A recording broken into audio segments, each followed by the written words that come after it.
Good morning, and thank you for joining me today, and thank you for, again, accommodating what is a busy week. The 2023 Savannah Jazz Festival is a wrap and one for the books. We enjoy a week of perfect weather and phenomenal jazz music offered by some of the genre's best artists, including many of those from Savannah. This is an opportunity for our entire community to come together, and certainly very excited about community coming together. If you were in Forsyth Park Friday and Saturday, you certainly saw our entire community come together and enjoy great music, and that's what Savannah is all about. So thanks to Savannah Jazz, Paula Fogarty, the entire Savannah Jazz team, and we're looking forward to even a jazzier time next year. Also, this weekend is Savannah Peace in the Park, which is on Sunday. It begins at 12 o'clock and goes, I believe, until 4.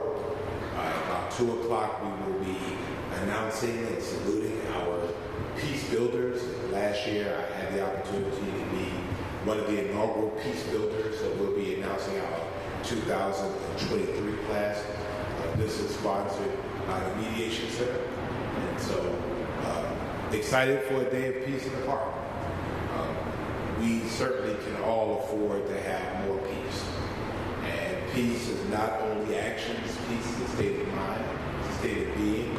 It's a journey, it's a goal, it's a destination, and so we resolve to continue to be peaceful and act peaceful wherever we can. So this weekend, Peace in the Park, Savannah Day of Peace on Sunday, October the 1st, and that is in Gathering Park from 12 to 4. Tonight at 6:30 p.m., the Savannah City Council will hold our second and final meeting for the month of September. We will start the meeting with 3 presentations. First, an appearance by American Second Harvest staff for a proclamation recognizing September as Hunger Action Month. We'll also talk a little bit more about the International Day of Peace ahead of the Peace in the Park event. And then we will have a presentation by Chatham County's Resilience Program Manager about the Coastal Empire's Resilience Network, which is a regional collaborative that coordinates strategies to address physical, economic, and social challenges that coastal Georgia is experiencing due to climate change. We live in a climate-affected community. We know that every year from June 1st to December 1st, we know that 70% of our most violent and severe storm events have been since 2015. We know that because of our topography, we are affected by storm surge and sea level rise more than many communities. So this is very important to us. We also have several purchasing items on this week's agenda, and we will look at several equipment purchases for our city's amazing park and tree and water departments. We'll also consider a contract for rehabilitation services for 3 of the Savannah swimming pools in the amount of $614,829. These will be needed repairs for Daffin Park, WW Lawn, and Tompkins Center, and upgrading pump equipment, replastering, and more improvements. For some time, I've been talking about the various ways of dealing with issues of public safety. And one that I've been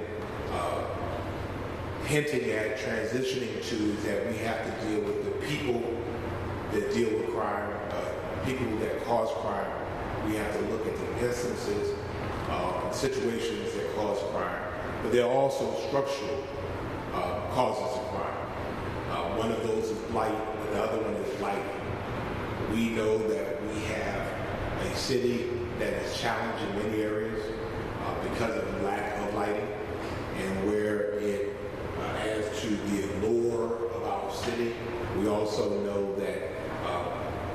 consistently dark places add to opportunities for criminal activity. So I'm proud to announce the next step in our Light Up Savannah initiative with Georgia Power, which is really aimed at the public safety side of public criminal justice. That includes also improving road safety and the overall quality of life by enhancing our streetlights. We have streetlights that might be out, we have streetlights that might need to be added, and some of them need to be enhanced. So, as always, you can watch our meeting on our Facebook page, on our homepage, on our website.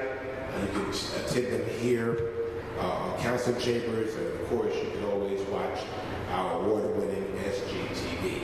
I hope that we will not be here 5.5 hours tonight. If we have to, we will. The full agenda can be found on SavannahGA.gov. Tomorrow, I will be honored to welcome the 5th White House cabinet member to Savannah in the person of Treasury Secretary Janet Yellen, who will join me at the Port of Savannah, which has received $56 million under the Bipartisan Infrastructure Investment and Jobs Act, $17 million to help bolster Georgia's power grid against climate-related events, and $1.3 billion to extend broadband internet access to all Georgians. So we're glad to have her here. We know that public investment creates private investment, and certainly Georgia and Savannah are proof positive that those public investments have created private investments all around this region. And so we know that public investment creates private investment that creates jobs, job opportunities for people to afford homes, job opportunities for people to raise their children, and job opportunities for people to be able to buy things that are important to them. And also creates opportunities for small businesses, and so it is a gift that keeps on giving. So more about that tomorrow. On this Saturday, at 12 o'clock p.m., we will be officially designating a portion of Hopkins Street in front of Beach High School in honor of the legendary coach Ronald Booker, and we'll be naming it Coach Ronald Booker Way. Savannah's legendary Beach High School women's basketball coach dedicated his life to his native city. He's won a whole lot of championships, one state championship, 21 region championships, and over 700 games during his illustrious career. And so I had the opportunity to know Coach Booker, and I will tell you that he's more than a coach. He is a father figure, a mentor to many of our young women, and also at Savannah State, and certainly a Beach High alum from around the world. So I'm happy to honor and recognize Coach Booker with this distinct honor. So I'm inviting everyone to join us Saturday, September 30th, at the corner of Hopkins Street and West Victory Drive in front of Beach High School at 12 noon. I'm also happy to announce that beginning this week, qualified homeowners in Georgia will have the opportunity to apply for solar panel leases through the city's participation in the Georgia Bright program. Georgia Bright is a discounted solar lease program for low to moderate income homeowners in Georgia that will save homeowners money on day one. The city's participation in Georgia Bright was coordinated by our Office of Sustainability as a part of the city's 100% Savannah Plan, which aims to make a transition to renewable energy a reality in the world's greatest city. So to qualify for this new program, Savannah residents must own their home, they must have a roof in good condition, and they must meet certain income requirements. And to make this easy and simple, the program has established a gross annual household income limit of $100,000 or less a year. So if you make less than $100,000 gross income a year, then you're eligible for this opportunity. Registration for fall visual and performance art classes at the Savannah Cultural Arts Center is now open. Classes start on October the 16th. There are several new offerings this fall, including a teen product design class, an adult neurodivergent ballet class. I don't know what that is, but it sounds really deep. Children's dynamic dance, and so much more. So classes are filling up fast as usual. We want people to sign up as soon as possible. We are prioritizing Savannah residents. Not Savannah only, but definitely Savannah first. So to find the full class catalog and registration form, visit savannahga.gov/cultural arts classes, savannahga.gov/cultural arts classes, and there is special pricing available for Savannah residents. And it's still hurricane season. Although the weather has cooled off a bit, I still want to provide key reminders until December the 1st for hurricane preparation. And so we want you to remember to check with your neighbors, senior adults, and anyone who needs additional help securing hurricane plans. We know that we are our brother's keeper, and we know that it's especially true in the case of emergencies, particularly weather emergencies. So if you know where you're going to go, what you're going to do, you know you have an elderly neighbor or a widowed neighbor or someone that has special needs and medical needs, then how do you help them? So this is an opportunity to do that. And so for folks with functional access or medical needs, it's imperative. We need you to sign up for the Hurricane Registry through CEDA. And they can do so by calling 1-833-CHD-REGISTER. 1-833-CHD-REGISTER. And that's 1-833-243-7344. And so for more information on hurricane preparedness, you can visit ready.gov/hurricanes. Ready.gov/hurricanes. Finally, I understand that we've lost a Savannah fire legend this week. Charlie Jung was a 35-year member of Savannah Fire, certainly beloved and beloved by not only Savannah Fire, but also Team Savannah. He's also been a member of the Benedictine football family for many years, so our thoughts are with them as well. And may his legacy be a blessing. So that ends my prepared remarks, and I'll answer the questions you may have. You got to have something. I want to take up your valuable time. Thank you, sir. Good morning, Mr. Mayor. Good morning. Can you expand a little bit? You talked about it. I know more will be talked about tonight at the City Council meeting. Can you talk about this enhanced lighting project that you want to do throughout the city? Sure, and I've been talking about it for a while. The reality is that we know, again, there are personal factors in terms of crime and safety. There are also physical and environmental factors as it relates to crime and safety as well. We know that there are some areas in our community that are just dark. I remember when I was the alderman for the 1st District, there was a street in College Brownsville where we had a bunch of crime, people just hanging out. And some of you around, I had the city manager, we brought out a spotlight and we put it in the middle of the street and we lit that block up. And there was no crime on that block as long as light was there. And so we know that light serves as an impediment to illegal activities and people just kind of hanging out. And so this is really an opportunity to survey our entire lighting system. There are areas that we know are dark. The city of Savannah in and of itself does not do lighting, but we partner with Georgia Power. And so this is an opportunity for us really to survey where we are and the areas that we need lighting, then we need to put light on it. And we want to be able to not only survey our lighting system, We want to overlay that with where crime has occurred in our community, where people hang out in our community, and I think where children are in our community.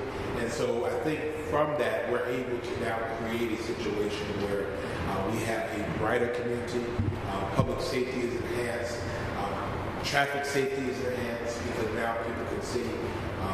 We recognize that there is a safety standard that's achieved by better planning. And so Light Up Savannah is our initiative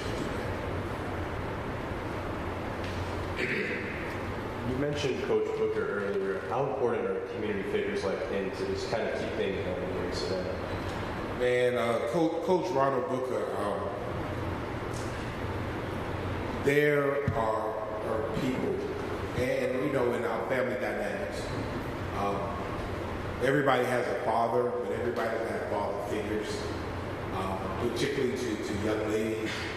And so when you think about the many women that are young women at the time that Coach Booker had mentored, I mean, some of them are grandmothers now. They needed someone to care about them, not to abuse them, someone to mentor them, provide them guidance, provide them safe gratification and safe assurances, and he's done that. And he's done that for years and for generations of young women.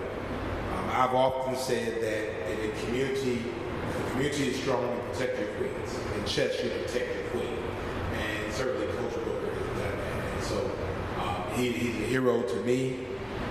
Never played basketball under him, but certainly I know a lot of people who have. And beyond that, he also was a great basketball coach. I mean, Beach High School ladies basketball was under that because he was able to amass an impressive women record by anybody's standards.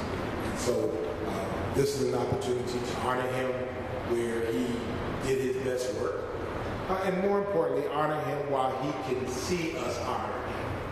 Unfortunately, a lot of times we wait until people are dead to talk about how great they are. This gives us an opportunity to give him his flowers while he can start. Thank you. Thank you. Morning. Good morning. I wanted to ask you about a federal lawsuit filed earlier this month from Marquise Parish. He's a man sent to jail for nearly 2 years on murder charges. Had those charges dropped when the lead detective in the case was accused of falsifying evidence in that case. City of Savannah is listed as a defendant in that lawsuit. He claims that the city acted with deliberate indifference to his rights and failed to train officers on the proper way to secure search warrants without the necessity of falsifying information. Your response to that, and did the city violate Mr. Parrish's rights? Well, my response is this is a legal matter, so it's within the courts. The trial fact to determine that. I will tell you that our police officers receive the best training in the region. We're an accredited police department, and we take great pride in that. And so we train people right. Ultimately, people have to follow their training. And so each officer is trained properly, trained the right way. And so officers have to rely on their training. So beyond that, again, his claims are his claims, and so those issues have to be decided. In light of this incident, do you feel like the department needs to change any of its training practices or policies as it relates to officers? We have an accredited police department with accredited trainers and accredited training modules. Again, from the 600 officers or so that we have, each officer has to follow their training. And we expect them to follow their training. If they don't follow their training, they're no longer with us.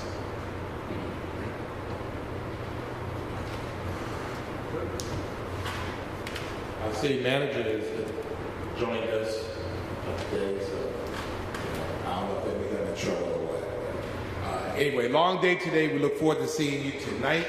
Thank you always for being Savannah Strong.